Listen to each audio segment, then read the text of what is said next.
Ang Diyos hindi mo lang kasama kapag may breakthrough. At ang Diyos hindi mo lang kasama kapag may challenges. Kahit sa gitna ng mountaintop at valley low, nandun si Lord. Kasama mo ang Diyos pag na-promote ka. Kasama mo ang Diyos pag nawalan ka ng trabaho. Pero yung araw-araw kang pumapasok sa trabaho, kasama mo pa rin ang Panginoon. Hindi lang natin na-appreciate kasi yun ang ordinary. Marami sa atin nagsisimba para magpasalamat. Grabe ginawa ng Diyos. At marami ring nagsisimba para may matinding gawin ang Diyos. Pero minsan nakakalimutan nating ipagpasalamat yung araw-araw sinusustain niya tayo. Yung araw-araw may trabaho tayo. Yung araw-araw may nakakain tayo. Yung paglakad po natin kasama si Jesus. Kasama din po sa pagpapala ng Diyos at presensya ng Diyos yung mga simple at ordinaryong parte ng ating buhay. Yung mga average and typical. Yung simpleng pagsikat ng araw kasama mo ang Panginoon. Yung simpleng paghinga mo every second kasama mo ang ating Panginoon. Ang goosebumps hindi araw-araw nangyayari. Ang milagro hindi araw-araw nangyayari. Kaya nga siya milagro eh. Kasi kapag araw-araw na siya nangyayari, baka hindi mo na siya tawaging milagro. So ang goosebumps hindi mo laging nararanasan. Ang miracle hindi mo laging nararanasan. Ang dramatic scenes ng iyong buhay hindi laging nangyayari sa atin. The Bible talks a lot about God using the ordinary things and the ordinary situations and the ordinary people to produce incredible results. That God will use the ordinary to bring extraordinary miracle in your life. Muli natin palapakan ang ating Panginoon. Kaya nga po, as sabi ng 1 Corinthians chapter 1 verse 27 to 29, let me read that to you. God chose things the world considers foolish in order to shame those who think they are wise. And He chose things that are powerless to shame those who are powerful. God chose things despised by the world, things counted as nothing at all, and used them to bring to nothing what the world considers important. And as a result, no one can ever boast in the presence of God. Look at that wonderful verse. Ang sinasabi ng Panginoon, minsan gagamitin ng Panginoon yung kinukonsider ng mundong mangmang para hiyain ang mga matatalino. Bakit? Kayang gamitin ng Lord kahit yung ordinary para maghatid ng special miracle sa iyong buhay. Kaya wag mong iismulin yung katabi mo. Pangiti-ngiti lang yan. Pero magiging pastor yan. Hindi yan marunong magsalita, pero gagamitin ng Panginoon yan to share the gospel into the world. Pangiti-ngiti lang yung katabi mo, pero maraming pera yan sa bangko. Amen? Pangiti-ngiti lang, mukha lang ordinaryo yung katabi mo, pero parang siopaw yan. Special. Everybody say special. Naalala nyo si David? Ginamit ng Lord si David kasama yung kanyang ordinaryong tirador para babagsakin si Goliath. Naalala nyo yung widow sa Old Testament? Amen? Yung babaeng namatayan ng asawa, ginamit ng Lord yung ordinaryong mantika para mag-produce ng overflowing miracle. Naalala po ninyo si Pedro? Gamit ang kanyang ordinary fish net na nakahuli ng boat sinking loads of fishes. Come on, somebody. Naalala po ninyo ang ating Panginoong Yesus, the King of Kings and the Lord of Lords, na ginamit yung ordinaryong sabsaban para pumasok dito sa mundong ating ginagalawan. Naalala nyo si Jesus na naipako sa ordinaryong krus? Kapag sinabi ko ordinaryo, kasi nung unang panahon, yun yung usual death sentence ng mga Romano. At ginamit ng Diyos para iligtas ka. Naalala nyo po yung bata na ibinigay niya yung kanyang 5 tinapay at 2 isda? At ginamit ng Lord yung ordinaryong tinapay at yung ordinaryong isda para pakiinin ng 15,000 people? That is all a proof, mga kapatid, that God can do amazing and extraordinary things. Kung willing lang magpagamit ang ordinary, kayang gamitin ng Lord for the extraordinary things. Alam, minsan kasi, masyado tayo minsan excited for the next big thing. Inaantay kagad natin, kailan kaya ako mapopromote? Kailan kaya ako makakapasa sa board exam? And pwedeng yung mga next big thing nito, ito yung mga big moments ng iyong buhay. Yung you've been waiting na makapag-propose yung long-time boyfriend mo. You're waiting for that next big thing. Or nag-aantay ka na magkaroon kayo ng first na anak ninyo. O magkaroon ka ng bagong trabaho. O makapag-retire ka na finally sa 40 years na pagtatrabaho mo. Pero kung nag-aantay lang lagi tayo ng big things, Kung nag-aantay ka lang lagi ng kilabot, marami kang mamimiss na mga ordinary things na milagro din na inaalaw ng Diyos na mangyari sa iyong buhay. This message is actually a wake-up call to each and every one of us. Kailangan po nating gumising, mga kapatid. Yung iba, literal, kailangan gumising, tulog na po oh. Okay? Gusto ng Lord gisingin ang ating mga diwa at gamitin ho natin ang lente ng kaharian ng Panginoon because you've been using your perspective and perception na nakakalimutan natin na maraming ginagawa ang Diyos na namimiss natin ginagawa ng Diyos sa iyong buhay. Na minsan dahil masyado tayong familiar, hindi na natin makita ang mga extraordinary things na ginagawa ng Panginoon sa atin pong mga buhay. But how you spent your ordinary days will determine your life. Your relationship with God is not defined by you coming to church every Sunday. Our Christianity is defined by our relationship with God every single day. Hindi ka lang po Christian pag Sunday, right? So kung mag-aantay ka lang lagi ng big moment, big day, Sunday na naman, I'm gonna feel God's presence. But what if, in those mundane moments, in those basic days, like Monday, Tuesday, and Wednesday, gusto rin ng Panginoon ipakita ang kanyang presensya sa iyo. And sometimes we miss that because we're so fixated on our waiting for the next big thing. Gusto natin ng promotion. And yes, God is a God of the massive, but God is also a God of the macro. God is a God who created the vastness of the universe, and the same God who created the universe is the same God who numbered your hair. So highs and lows and everything in between, God is in the ordinary. Yes, may mga times na pag nanalangin ka kay Lord, sumasagot agad siya. May mga sakit na pag pinag-pray mo, gumagaling agad. May mga prayer requests na pinag-pray mo, sumasagot agad ang Diyos. May mga cancer na kahit stage 4, miraculously, biglang natutunaw yung tumor kapag ipinanalangin mo. Pero may mga pagkakataon din na parang, nakikinig ba ang Diyos? Nasaan niya ba ang Diyos? And yes, sometimes damang-dama mo ang Diyos kapag nakakatanggap ka ng breakthrough. Damang-dama mo ang Diyos pag nakakita ka ng milagro. Pero maniniwala ka ba kung sasabihin ko sa iyo, kahit sa panahon na ikaw ay nagkasakit, nasaktan, when you are in pain and suffering, God is still in that pain? That God is still in that ordinariness? That you just have to be faithful in the midst of those mundane things that you are doing, na akala mo walang epekto, walang nangyayari, but actually may ginagawa ang Panginoon sa iyong buhay. And I must admit to you, being a pastor of this church for quite some time already, I've heard a lot of stories. Na minsan sasabihin nila, Pastor, I've been trying na mapalapit ako sa ating Panginoon, but unfortunately, talagang may mga pagkakataon na hindi ko po yata feel ang presensya ng Panginoon. Pag pumupunta ako sa church, hindi ko nararamdaman yung presence ni Lord ba? Buti na lang yung faith, hindi feelings. Na yung faith by definition is the confidence of the things you hope for and the evidence of things that you don't see. Meaning, if you have a faith, you have confidence in things that you don't see, and apparently, God is something or somebody that is unseen. At kung hindi mo nakikita ang Panginoon, hindi mo siya nakikita, absent siya. Hindi porket tahimik siya, absent siya. Kaya kailangan ng faith. Lalo na pag pakiramdam mo tahimik ang Diyos, mas kailangan mo ng pananampalataya. Lalo na sa mga panahong pakiramdam mo hindi nagko-cooperate ang Diyos, mas kailangan mo ng pananampalataya. Pastor, ang hirap nga. Kasi nga, faith is the confidence in the things that you don't see. At minsan gagamitin ng Panginoon yung mga moment na ganito para ma-realize natin that in our ordinariness, pwedeng magpakita ang Panginoon sa atin. Yes, God is in our promotion. Yes, God is in our healing. Pero naniniwala ba kayo na ang Diyos nandun din sa uncertainty? Ang Diyos natin nandun din sa mga panahong hindi mo alam ang sagot?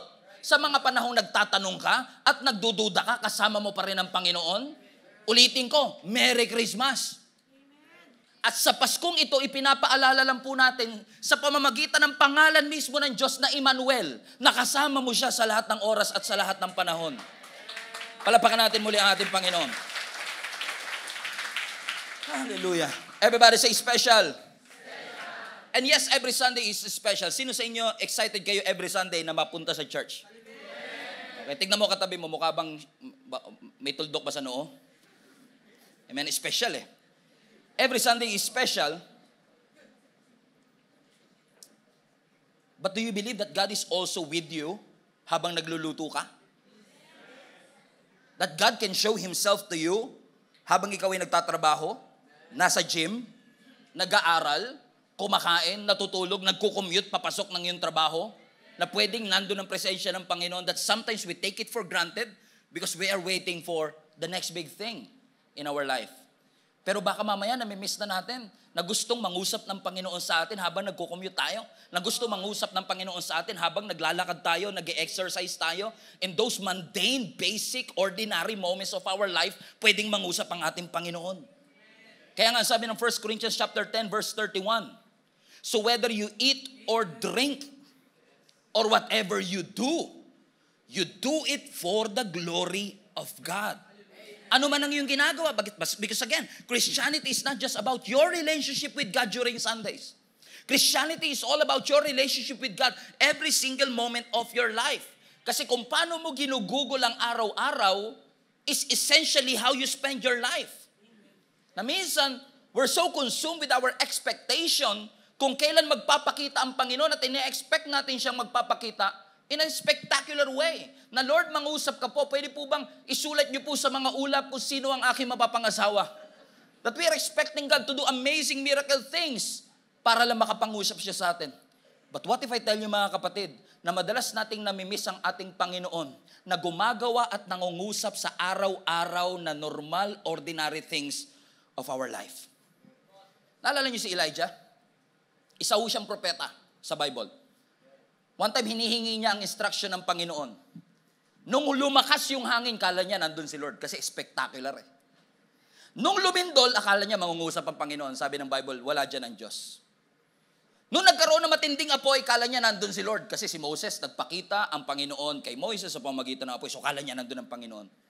Pero you know what? Pagkatapos ng hangin, pagkatapos ng lindol, pagkatapos ng apoy, ang sabi ng scripture, and a still small voice. Hindi nagpakita ang Diyos sa hanging malakas, hindi nangusap ang Panginoon sa lindol, hindi nangusap ang Panginoon sa apoy. Bumulong ang Diyos. At huwag niyong mamaliitin ang bulong. Kasi kaya ka binubulungan kasi malapit ka.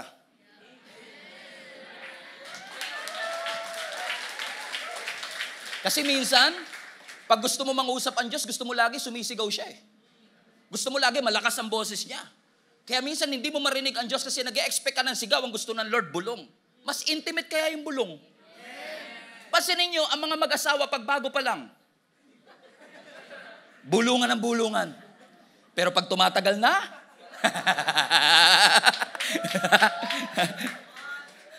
yung asawa mo, na ipinag-pray mo sa Panginoon, iniluhod mo sa Panginoon. Sabi mo, Lord, pag siya napakasalan ko, napakagrabing miracle po ito, Panginoon. Sino po sa inyo ipinag-pray nyo yung napangasawa ninyo sa Panginoon? Parang konti lang pala nag-pray ah. Iba ba gumalaw dyan? Baka, baka demonyo kumilos ah. Ako si Jenny, pinag-pray ko siya. At nung napakasalan ko ang pinakamagandang babae sa balat ng lupa, hindi lang maniwala yung mga visitors natin, first time guest, na yung mukhang to nakapag-asawa ng pinakamagandang babae sa balat ng lupa. Pero nung napakasalan ko po si Jenny, ang pinakamagandang babae sa balat ng lupa, I consider that to be one of the best miracle that God has ever given to me. Kayo din po ba ganun? Pero nangyari na rin po ba yung hindi mo akalaing ibibigay ng Lord, ginamit ng Lord yung ordinary conversation to bring extraordinary miracle and blessing and gift? Pero napansin nyo ba habang tumatagal, yung regalong ibinigay sa'yo, nagiging prayer request mo na? Lord, ibigay nyo po siya sa akin. 7 years later, Lord, kailan po ba siya magbabago? Napansin nyo? Napansin nyo, pag bago pa lang yung mag-asawa, pag inubo yung babae, honey, pa-check up na tayo. Natatakot ako para sa kalusugan mo. Diba? After 3 years, pag umubo yung asawa, kumuha ka nga ng gamot doon. Gamutin mo nga yung ubo mo na yan. Baka mahawa pa ako sa iyo eh. 10 years ng kasal. Doon ka nga sa kabilang kwarto matulog. Baka magkahawaan tayo, kawawa naman yung mga bata. 20 years ng kasal. Ba't ganyan ka? Para kang aso kapag nakatahol. Diba? Habang tumatagal, yung parehong blessing, yung parehong breakthrough, nagiging sakit ng ulo. Huwag ka tumingin sa katabi mo, ha? Baka isipin niya, siya yung pinag-uusapan natin. Amen? But you have to remind yourself, mga kapatid, that even in the ordinary things, hindi kailangan lagi may renewal of vows. In the ordinary, mundane conversations every day. Ito lagi sinasabi pag nagkakasal ako. If you don't work out, maganda tong kasal ninyo sa Facebook at sa YouTube, but if you don't work it out, because marriage is a hard work, marriage is a process. If you don't work it out, it won't last long. Maganda yung may intensity. Like Valentine's Day, pinaglatagan mo ng carpet, nag-rent ka ng limousine, nag-date kayo sa 20,000 dinner. Talagang kilig na kilig naman talaga asawa mo dyan. Pero kung ganun ang ginawa mo sa February 14, pero February 15, hindi mo siya pinansin. February 16, hindi mo siya pinansin. February 17, wala yung silbi. May intensity pero walang consistency. Na minsan tayo nag-e-expect tayo sa intensity ng miracle ng Panginoon, pero minsan gumagalaw ang Diyos, hindi lang sa mga intensified blessings, kundi sa consistent every single day relationship that you have with the Lord. Ordinary things. Everybody say ordinary. Ordinary things, katulad ng mga essential things in our life, katulad ng pagkain. When was the last time na nanalangin kayo talaga ng pagpapasalamat sa Panginoon sa pagkain nasa harap natin? Yung hindi yung, Lord, maraming po salamat sa pagkain ito, sa pagkain ito. Amen. Gutom na po kasi talaga ako, Panginoon. Natingnan nyo to. Let me give you a perspective. Nananalangin ba tayo bago kumain kasi takot lang tayong malason? O kaya tayo nananalangin bago kumain kasi ina-acknowledge natin galing sa Diyos to? When was the last time that you have that kind of perspective? Because even in the mundane things na hindi mo pinapansin, hindi kailangan maging steak para maging miracle.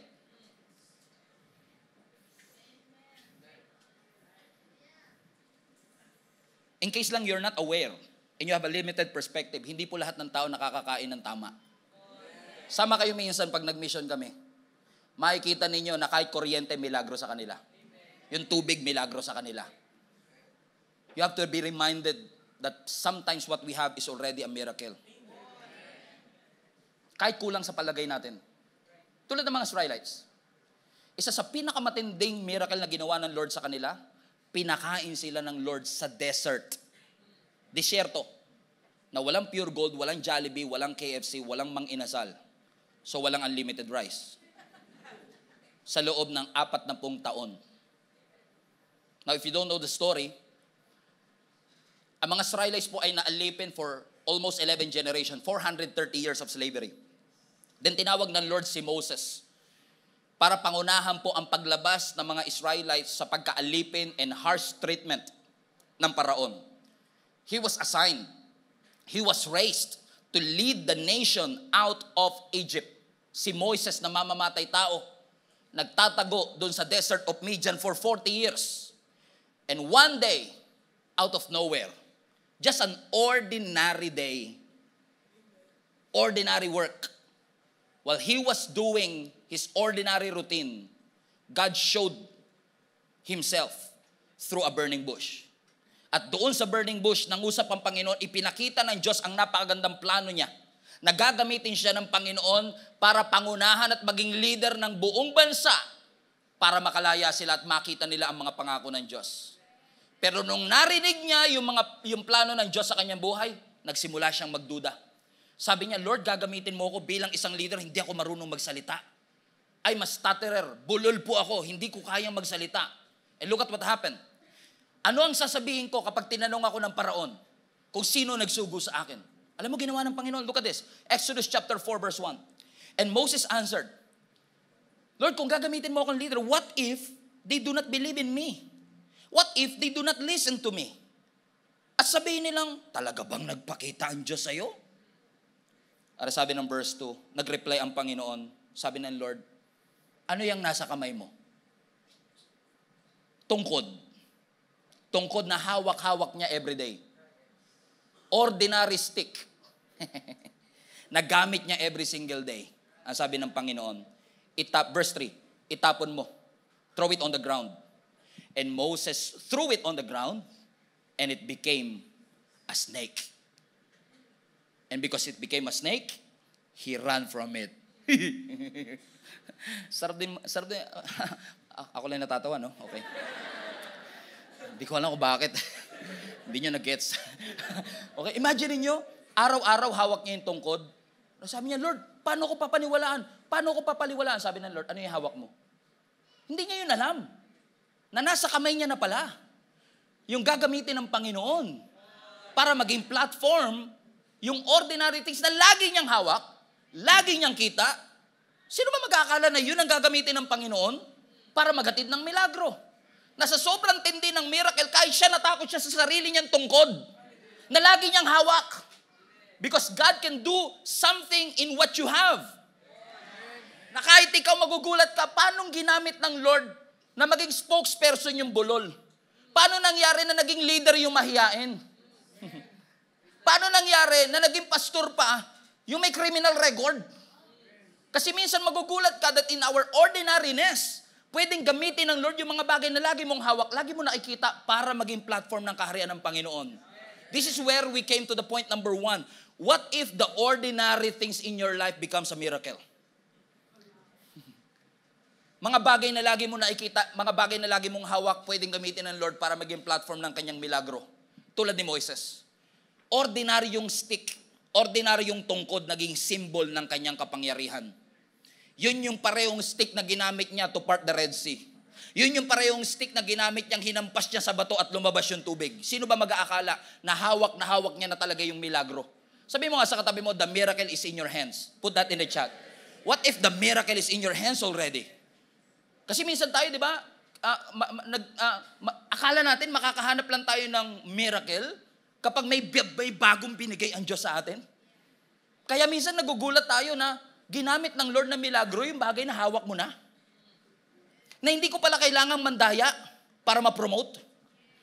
Kasi yung ordinary work ethics ko, yung pagpasok ko ng maaga everyday, gagamitin ng Lord yun na platform para makita ako ng boss ko at makita niya yung kasipagan ko para i-promote. Hindi ko pala kailangang magdagdag ng something para ako ay ma-promote. All I have to do is be faithful in the ordinary things that God can use. Because even the most common things in your life could become an instrument for His miracle. Pwedeng instrumento ng Diyos yan. Sino ba mag-aakala na yung Savior of the world galing sa isang baby? Hindi warrior ang dumating. Hindi mananakop ang dumating. Baby. And watch this.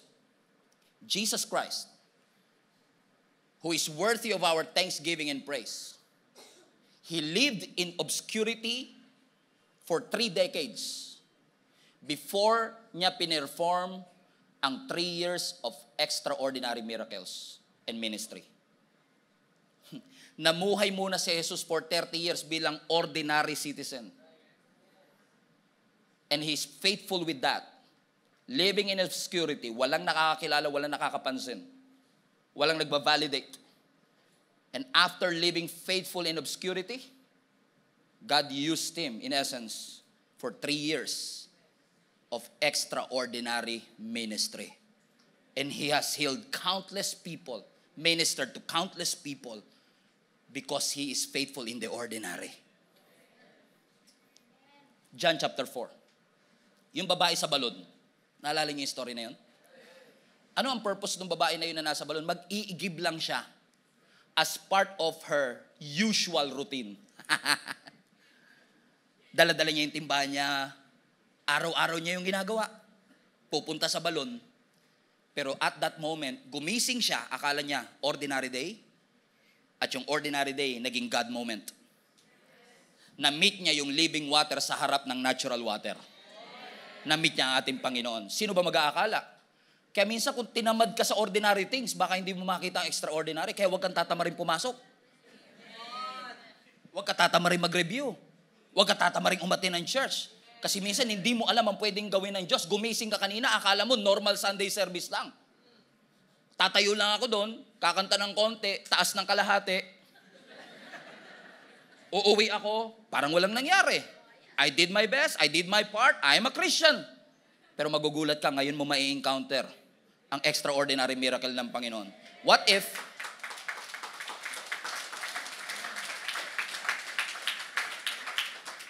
you've been carrying that disease for years? Gumising ka kaninang umaga, akala mo yung sakit na yan ang dadali sa buhay mo. Pero what if today, you will have a God moment na yung cancer cells tutunawin ng Panginoon?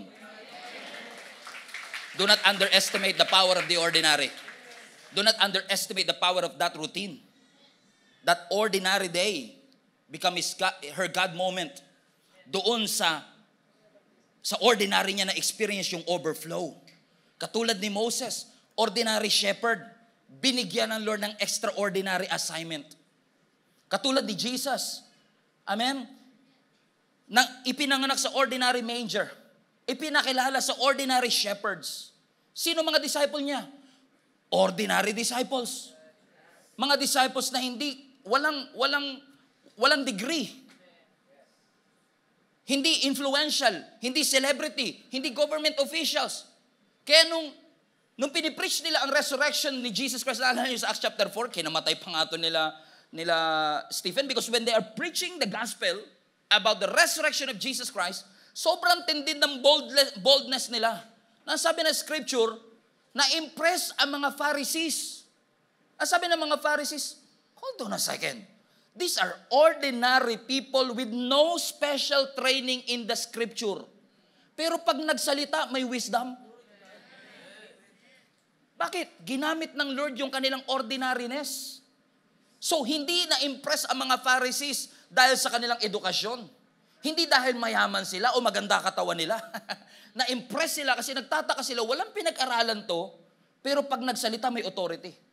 Bakit? Ginamit ng Lord yung ordinary people to do extraordinary things in God's kingdom. Huwag mo maliitin ang iyong sarili, kapatid. Sabi mo nga sa katabi mo, huwag mo ko ismulin. Sa laking kunto. I believe, alam nyo, itong message na to nagbe-minister mismo sa akin.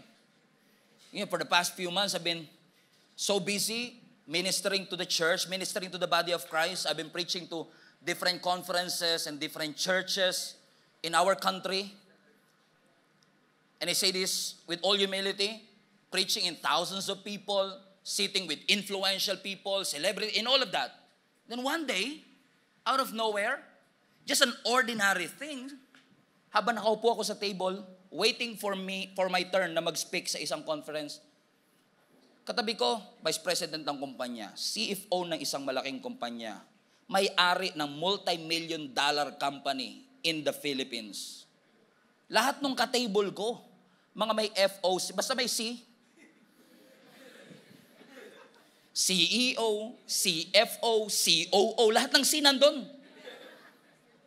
Sino ba mag-aakala na that same table na may CFO, may Vice President, may may-ari ng multi-million dollar company, then pagdating sa akin, Stephen Prado, ipinanganak sa Asogi Street, Tugatog, Malabon. Lugar ng may baha, snatcher. Nag-aral sa Epifanio de los Santos Elementary School. Nag-high school sa Tugatog National High School. Nag 2 years sa Torres National High School. Nag-college sa Polytechnic University of the Philippines. Ang katabi mo, may-ari ng multi-million dollar company. Katabi mo mga CFO, mga COO, mga hindi ako akalain that I will be on that same table. Pero talagang ibang klase ang Panginoon that God will use the ordinary.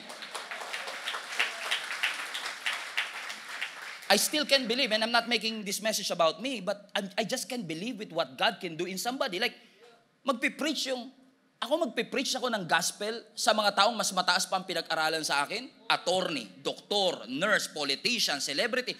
You cannot believe what God can do in your life kapag magiging faithful ka lang talaga. Sa totoo lang po. Kaya wag niyong ismulin ang pwedeng gawin ng Diyos. Tignan mo si Moses. Murderer on the run. Pinabalik ng Diyos. Ikaw leader, ha?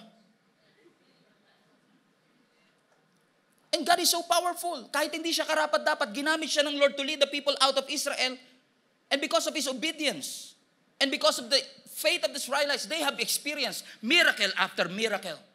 Grabe ginawa ng Lord. Nakatawid sila sa Red Sea gamit yung ordinaryong stick. Pinursu sila ng paraon. Hinabol sila ng kalesa. Best chariots. question, logically speaking, sino mananalo? Nakapaa, nakakalesa? Panalo yung nakapaa pagkasama mo si Lord. Ganun ang nangyari. Hinahabol sila ng best chariots nakakalesa. Tas yung nakapaa, nakatawid, yung nakakalesa, nalunod. Ginamit ng Lord yung ordinary sea. He parted it and become an extraordinary story that we have right now. Sino ba mag-aakala hanggang ngayon pinagtatalunan paano sila nakatawid? Public service announcement because God is with them. God allowed them to escape. God drowned the enemy. All those 600 chariots were drowned. Nalunod. And last Sunday, if you were here, Exodus chapter 15, they were celebrating. Moses wrote a song. Miriam danced with her tambourine. Remember that Sunday? And they were celebrating, realizing the faithfulness of God. Malaya na sila, pero malayo pa sila sa promised land. And Israelites journeyed again. And here comes the problem. Nung nasa desert na sila, inabot sila ng gutom, inabot sila ng uhaw. At katulad ng katabi mo, pag gutom yan, iba yan. Aba, yung nagse-celebrate, nung nagutom, nagreklamo. Ano sabi ng Exodus 16, one chapter after that? The whole Israelite community set out from Elim. Remember last Sunday? So from bitter waters of Mara, dinala sila sa Elim. And now from Elim, verse 16, the whole Israelite community set out from Elim, umalis na sila ng Elim, and came to the desert of Sin, which is between Elim and Sinai, on the 15th day of the second month after they had come out of Egypt. Verse 2, in the desert, the whole community grumbled against Moses and Aaron. The Israelites said to them, if only we had died by the Lord's hand in Egypt. There we sat around pots of meat and ate all the food we wanted. But you have brought us out into this desert to starve this entire assembly to death. Paraphrase. Kung hinayaan nyo lang sana kaming namatay sa Egypt, mas okay pa. Tapos hinayaan nyo kami dito, kailangan lang naman namin karne. Magsasanggip lang naman pala sila. We need meat. And we need bread. And this is surprising to me. In the midst of their grumbling and complaining, which has become a pattern for them for 40 years, for some supernatural reason, I don't know why, dininig pa rin sila ng Lord. Kaya kahit yung katabi mo, minsan reklamo ng reklamo, naririnig pa rin nila. Ang bait kasi ni Lord eh. Kung ako lang, kung tayo lang, di ba? Ayaw natin ng reklamador eh. Pero sila, nung nagreklamo sila, mas matimbang yung purpose ng Panginoon sa kanila na makatawid sila sa promised land. Anong ginawa ng Diyos? Binigay ng Lord yung meat na gusto nila. Gusto nyo ng karne? 999 lang. Fantastic baka.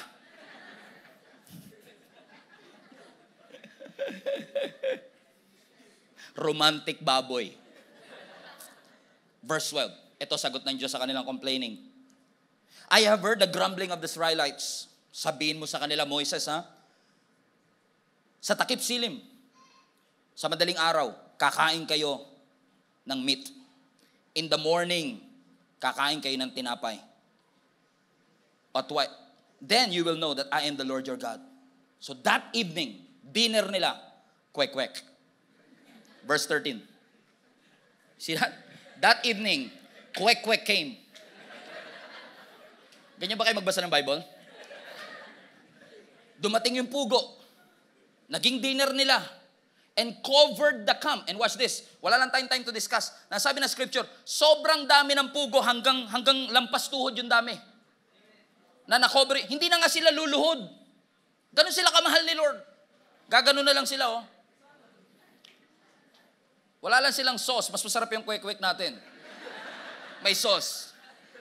So nakita nila, may kwek-kwek sa gabi. And in the morning, there was a layer of dew o hamog around the camp. And when the dew was gone, so nung umaga, yung hamog dumadapos sa mga halama, sa kanilang tent, at pagka yung dew na wala na, nagiging Coco Crunch. Nagiging thin flakes, like frost on the ground, appeared in a desert floor. Watch this, verse 15. Nung nakita ng mga Israelites yung Coco Crunch saka yung kwek-kwek, they said to each other, what is it? Because they saw something that they've never seen before. Hindi pandesal, hindi footlong, something, there's nothing that resembled this thing on earth.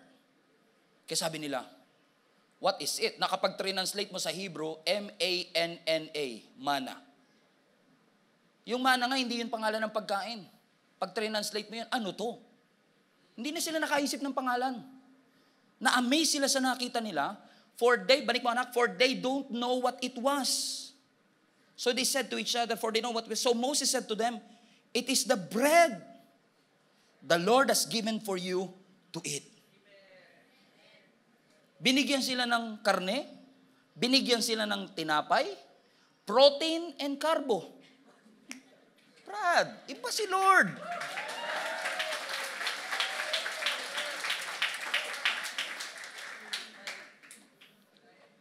Ginamit ng Lord yung sobrang essential katulad ng pagkain para i-display ang kanyang pagmamahal, para i-display ang kanyang kapangyarihan. Something mundane transformed into something extraordinary na ginamit ng Panginoon.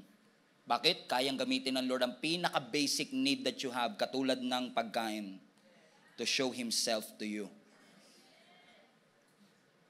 So I don't want you to be poisoned with the expectation of miracle na minsan makalimutan mo yung miracle worker that is behind this. Now question. Pagbukas, paggising nyo ng umaga, pagbukas mo ng pinto, may nakita kang isang plastic bag ng pandesal sa harap ng bahay mo. Milagro ba yun? Milagro talaga yun. Una, hindi kinuha ng kapitbahay mo. That's a miracle. Kasi alas 11 ka na nagising eh. Pangalawa, paano naman mangyayari na yung pandesal mapupunta na lang basta sa harap ng bahay mo? Right? So kung mangyari yun bukas sa inyo, milagro? Parang ayaw na sumagot ang katabi mo ha. Kayo na nga lang sumagot, Global Family. Miracle, right? Eh kung mangyari uli ng Tuesday? Miracle? Eh umulit ng Wednesday? Thursday? Friday? Saturday? Sunday? Weeksary? Tuesday? Wednesday? And for 40 years, every day, may pandesal sa harap ng bahay. That's a miracle. That's what happened to them. For 40 years, every single day, pagising nila, nandun na yung pandesal. Nandun na yung Coco Crunch sa harap mismo ng bahay nila.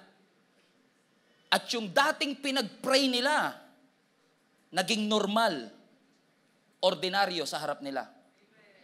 Because every day, nakita na nila. Alam mo ba yung oxygen na hinihinga mo every second is a miracle na kailangan, listen, na kailangan ng ibang tao na nasa ospital ngayon na hirap makahinga? But because it's so normal to us today, we treat it as an ordinary thing. At first, amazed sila by the fact na may nag-a-appear na pagkain sa harap nila. But over time, they take that miracle for granted. Here comes point number 2, yung miracle naging ordinary na.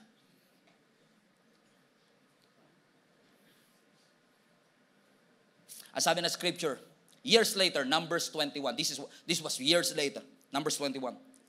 And once again, they began to speak against God and Moses. Nagre-reklamo na naman sila. Ordinary thing. Why have you brought us out of Egypt to die here in the wilderness? Look at the screen. They complain. There is nothing to eat here and nothing to drink. Highlight this part. And we hate this horrible manna. My goodness. Yung prayer request nila, Lord, bigyan mo kami ng mana, binigay ng Lord. Years later, sabi nila, wala bang ibang pagkain? Yung dating miracle, naging ordinary. Kasi yung consistent provision ng Lord, pakiramdam natin minsan ordinaryo na lang. Nawala na yung wonder, nawala na yung appreciation, nawala na tayo ng perspective, nawalan tayo ng context. Bigyan ko lang kayo ng context. Nasa disyerto sila. So kung magkaroon ka ng tinapay, kahit isang araw lang, pero mangyari yun sa iyo for 40 years. At dahil normal na yung tinapay, wala bang iba? Yung dating pinag-pray mong asawa, wala na bang iba? Yung dating trabahong niluhod mo sa Panginoon. I hate this horrible job. I hate this horrible marriage. How many times have we missed the miracle right in front of our eyes because we're so fixated on what we want? We want more. Gusto namin ng mas marami. Kasi masyado nang paulit-ulit yung milagro, trinato na nating routine. But everyday miracles have been taken for granted. And I believe we are going on in this series because God wants us to be reminded. Wag ho kayong mawawala ng perspective na yung mga bagay na natatanggap ninyo sa Panginoon na routine. Pagkain man yan, bubong ng bahay, tubig, kuryente, internet, lahat po yan milagro na galing sa ating Panginoon. Nakalimutan na nila yung halaga ng answered prayer. Nawaglit na sa kaisipan nila yung mga blessings na meron sila araw-araw. Siguro dahil araw-araw tayo nakakakita ng mga posts online na sobrang flashy. Pag kumain sila, restaurant, wow, grabe. Ako dito, toyo. Pero masarap yun. At pag tinignan mo lifestyle nila, grabe, araw-araw itong kumakain sa restaurant. Every month, nasa ibang bansa. Normal sa kanila, pangarap mo. Pero yung normal sa'yo, pangarap din ng iba yun. Baka lang nakalimutan mo. Yung iba nangangarap magkabubong. May bubong kayo? Yung iba nangangarap makakain ng 3 beses isang araw. Yung iba nangangarap magkaasawa, magkaanak. Nay, natatawa ka. Totoo po yan. Kami ni Jenny nung girlfriend-boyfriend pa lang kami, grabe, patay na patay pa naman sa akin yun. Andiyan ba? Naalala ko dati, girlfriend-boyfriend pa lang kami. May mga time na magde-date kami. Ano, sobrang understanding ng napang-asawa ko na to. Kakain kami, hati lang kami sa B1. Naintindihan niya yung sitwasyon ko nun. Na hindi ko kayang mag-provide ng date namin sa restaurant. Doon lang kami sa may isitan. Pagka tapos ng mga ginagawa mo sa trabaho, galing ka dun sa LRT, bababa ka ng Diose, magde-date kayo. Gagamitin ng Lord yung sitwasyon na pinapangarap ko lang dati, sana makakain kami kahit sa restaurant man lang. Pero minsan, di na natin ay pagpapasalamat, no? Dati yung Jollibee, pag okasyon lang meron, nagja-Jollibee. Pero ngayon, pag naisipan mo, Jollibee tayo. Dati yung noodles, ang dami ng sabaw mo, di ba? Para magkasya sa lahat. Yung 3-in-1, talagang hinahati mo sa 3. 3 tasa para magkasya sa lahat. Yung hotdog, pag kinakain mo, balat muna. Naranasan niyo ba yun? Kasi para magkasya. Pero ngayon, meron kayong tender juicy, 2 plastic sa ref. Meron kayong mga frozen meats sa ref. Yung iba sa inyo, pag nag-aircon, 24 hours. Mga dating pinapangarap lang natin, naging ordinaryo na lang. Kasi naghahanap ka na naman ng bagong miracle. Nung nag-start ako magpastor ng church na ito, noong 2013, ito ang simbahan natin noong 2013. This was taken September 2013. Mami Carol, nandiyan ka. Remember that, Tito Ed? Diyan tayo. At this point, nung nandyan kami, na nagsisimba, pinagpe-pray namin, main camera, pinagpe-pray namin, ito. Ito mismo, yan. Nung nandyan kami, ito pinagpe-pray namin na mangyari. Sabi ko nga sa Lord, Lord, patawarin mo ako. Kung may mga pagkakataon ng buhay ko, natutungtong ako sa stage na to every Sunday, without appreciating that this was once a dream and a vision of these people. Hindi lang ako, lahat sila. Ito na kami ngayon.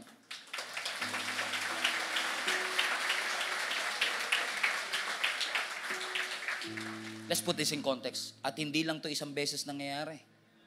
Sa isang linggo, 2 beses nangyayari to. may kasamang chapel service pa. Sabi ko nga kay Lord, patawarin mo ako kung may mga pagkakataon sa buhay ko na masyado na kasing naging ordinaryo sa akin to, na nakalimutan kung dati ko tong pinag-pray at niluhod sa iyo. Kaninang umaga, puno rin kami kaninang umaga eh. About 800, 900 people came in person. 2,800 people attended our online services kanina. Today, approximately 800 people here in person.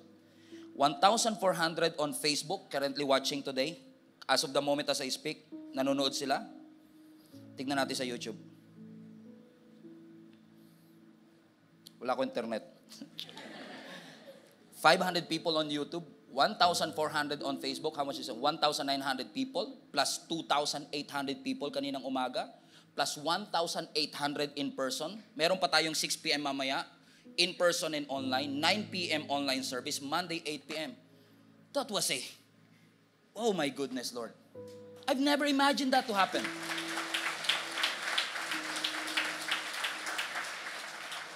And by the way, hindi yun basta number lang. Global Fam, prove to us that you are a real person with real lives. Let me know in the comment section, where are you streaming from? Saang parte kayo ng mundo nanonood ngayon? Because we've never thought in 2013 that this would have been possible. Nanalangin lang, nagpray lang. Yung ordinary, naging miracle. And you know what? This week, for some, I don't know what reason, lahat yata ng pastor na nakausap ko, sinasabi, Pastor, mag-pray na kayo ng sarili niyong building.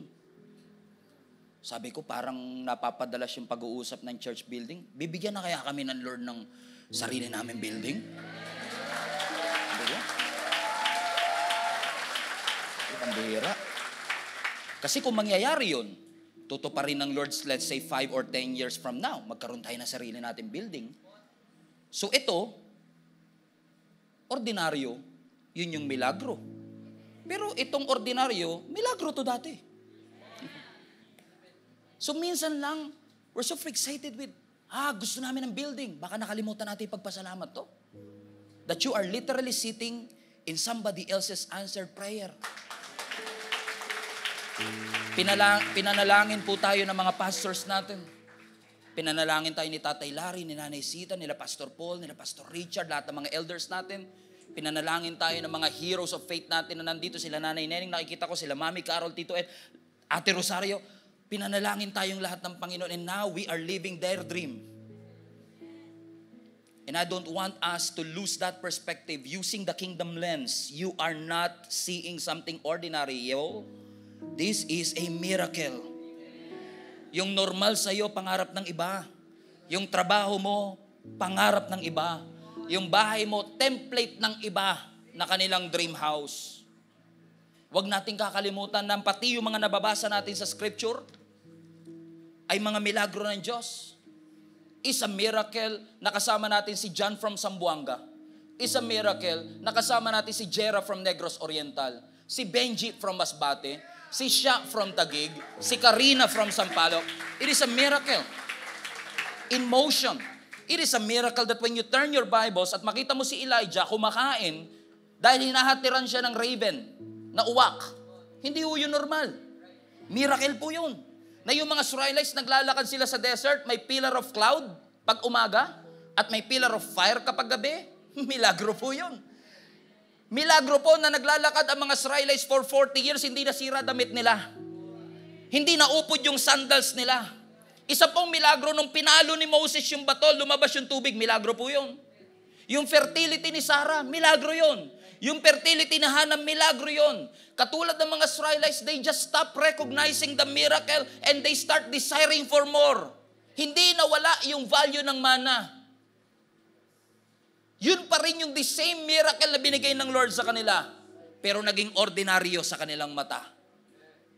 That sometimes we became too Christian, too saved. Na minsan when we hear the gospel, coming to church in an ordinary Sunday, pag binanggit pa lang yung title, alam ko na yan. Kaya minsan hindi makapangusap ang Panginoon sa atin because we think we know it all. Alam na kasi natin siya. Meron na tayong assumption, alam ko na papatunguhan ni pastor. Pag nag-worship tayo, parang hindi ko naramdaman ng Panginoon kapag nag-worship ako. Well, sir, the team is not supposed to serve your feelings. We are here to serve the Lord. So hindi porket hindi mo naramdaman, hindi naramdaman ng iba.